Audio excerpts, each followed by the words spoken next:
안녕하세요. 리드독 훈련사 이영호입니다. 오늘은 제가 강아지 분리불안에 대해서 한번 이야기를 해볼까 합니다. 요즘 우리가 키우는 반려견들에게 많이 생기는 문제행동 중에 하나가 바로 이 분리불안이거든요. 분리불안이라고 하는 것은 강아지가 보호자가 떨어졌을 때 불안해하는 모습으로 많이들 생각을 하십니다. 근데 맞습니다. 그것이 틀린 말은 아니에요. 그런데 이 분리불안이라는 것이 사실은 겉으로는 같은 증상을 보이지만 그 증상이 만들어진 이유에 따라서 다양한 원인으로 혹시 분류된다는 건 알고 계시나요? 여러분, 오늘은 그 분리불안에 대해서 겉으로 나타나는 증상은 어떤 것이 있고 분리불안 유형은 어떻게 나눠지고 어떤 차이가 있는지 그리고 분리불안 유형별로 문제를 해결하기 위해서는 어떻게 해야 되는지에 대해서 한번 이야기를 해드리고자 합니다.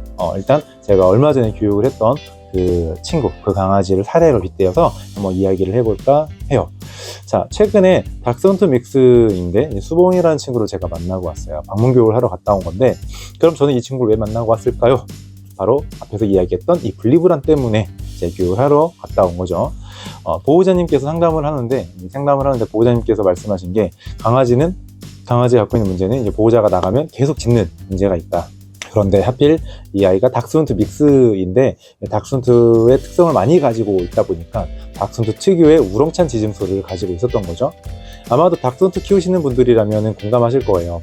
닥스훈트의 짖음소리를 들어보면 꽤 울림통이 큽니다. 그리고 그렇게 울림통이 큰 소리로 보호자가 나가면 몇 시간씩 짖는 거죠. 그러다 보니까 이제 보호자님이 살고 있는 곳이 아파트였는데 이제 아파트 주변 이웃으로부터 직접적으로 현관에 장문의 편지가 이제 붙은 거죠.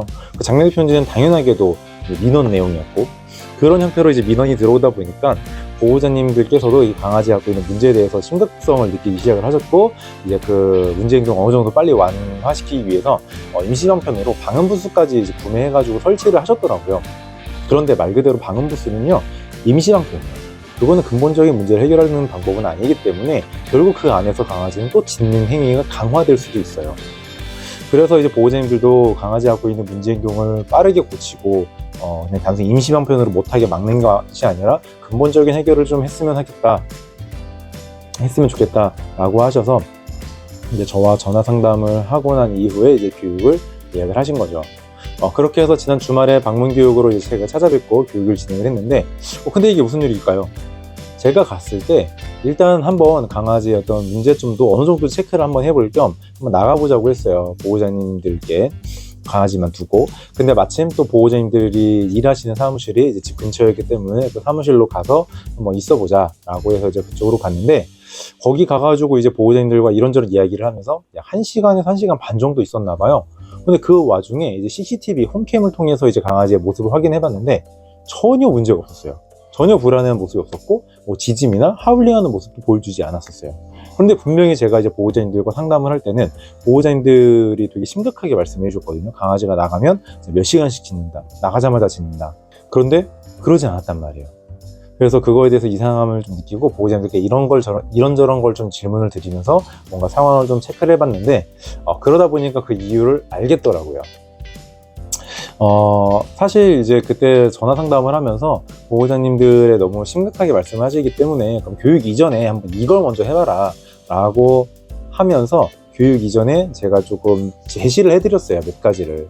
그리고 이미 상담을 하면서도 대략적으로 강아지가 갖고 있는 이제 분리불안 유형이 어떤 유형의 분리불안일 것 같다라고 하는 게 이미 저는 좀 생각이 들었기 때문에 그거에 맞춰가지고 한번 몇 가지를 제시를 해드렸는데, 또 제가 그거를 제시를 해드린 거를 보호자님들이 교육 이전에 좀 열심히 해주셨나 봐요. 그러다 보니까 사실 이미 교육 이전에 보호자님들이 일이 있어서 밖에 나가셨는데, 그때도 1시간 정도 외부에 있으면서 이제 카메라로 봤을 때도 짖음이나 이런 하울링이 없었다라고 말씀을 하시더라고요. 즉 무슨 말이죠? 교육 이전부터도 원래 갖고 있던 문제 행동이 어느 정도 완화가 되면서 나아지는 모습을 보이고 있었더라. 근데 이제 그거에 맞춰서 조금 더 정확하고 확실한 결과를 만들어 드리기 위해서 좀 더 맞춤식 교육 방법과 솔루션을 제가 제시해 드리고 왔는데, 근데 여기서 중요한 건 그거죠. 그렇다면 수봉이는 왜 교육 이전에, 교육도 뭔가 명확한 교육을 받기도 이전에 제가 주문해드린 몇 가지의 행동, 몇 가지의 규칙, 그 내용, 그것만 적용을 했음에도 불구하고 원래 가지고 있던 문제가 나아졌을까? 그 이유는요, 바로 수봉이가 갖고 있던 문제 자체가 진짜 분리불안이 아니었기 때문입니다. 분리불안은 몇 가지 유형으로 구분이 돼요. 그리고 그 유형들마다 똑같은 증상을 보이죠. 바로 지짐이나 하울링, 또는 배변 실수, 또는 물건을 파손하는 행위 등 이런 행동들을 겉으로 보여지게 되는데, 문제는 말씀드린 것처럼 이건 겉으로 보여지는 거고, 이 겉으로 보여진 증상들이 만들어낸 이유는 다 다릅니다. 그리고 그 이유에 따라서 유형이 구분이 되는 거고요. 분리불안은 크게 세 가지 유형으로 분류하시면 돼요. 이제 우리가 알고 있는 분리불안, 그리고 고립장애, 그리고 요구적 분리불안, 이렇게 구분할 수 있는데, 분리불안과 고립장애는 말 그대로 보호자가 떨어진 것 또는 어느 장소에 혼자 남겨진 것에 대해서 강아지가 정말 불안이라고 하는 감정을 느끼는 정서적인 문제예요. 하지만 요구적 분리불안은 그렇지 않아요. 그것은 어떻게 보면 불안이라기보다는 불만이라고 말하는 게 맞을 거예요. 즉 이런 느낌이죠. 나 혼자 여기다 두고 가면 어떡해요? 나는요? 언제 올 건데요? 어디 가는 건데요? 라는 형태로 이제 해석할 수 있을 것 같아요.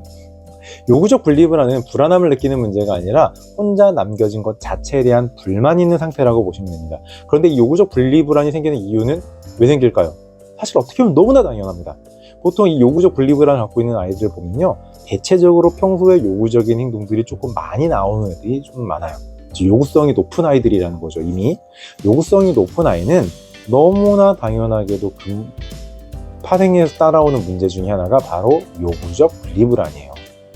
즉 요구적 분리불안 때문에 혼자 있을 때 짖고 하울링하는 것은 그것 자체가 문제가 아니라 가장 근본적인 문제는 바로 평소에 요구성이 높은 것 자체가 문제라는 거죠. 그 말은 즉슨 이 요구적 분리불안을 해결하기 위해서 어떻게 해야 된다?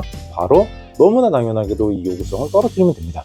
즉 평소에 강아지가 하는 대부분의 요구적인 행동에 대해서 명확하고 확실하게 거절 표현을 해주시면 됩니다.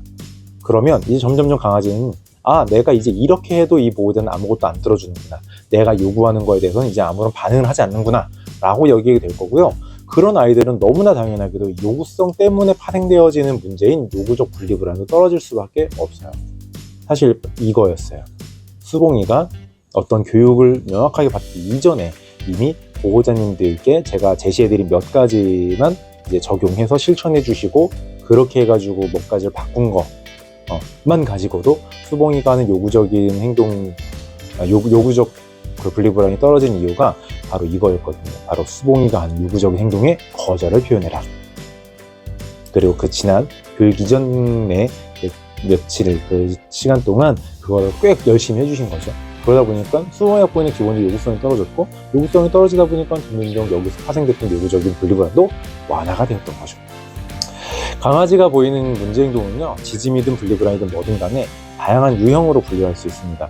그리고 그렇게 분류가 되는 이유는 바로 그 행동이 만들어지는 원인이 다르기 때문이고요.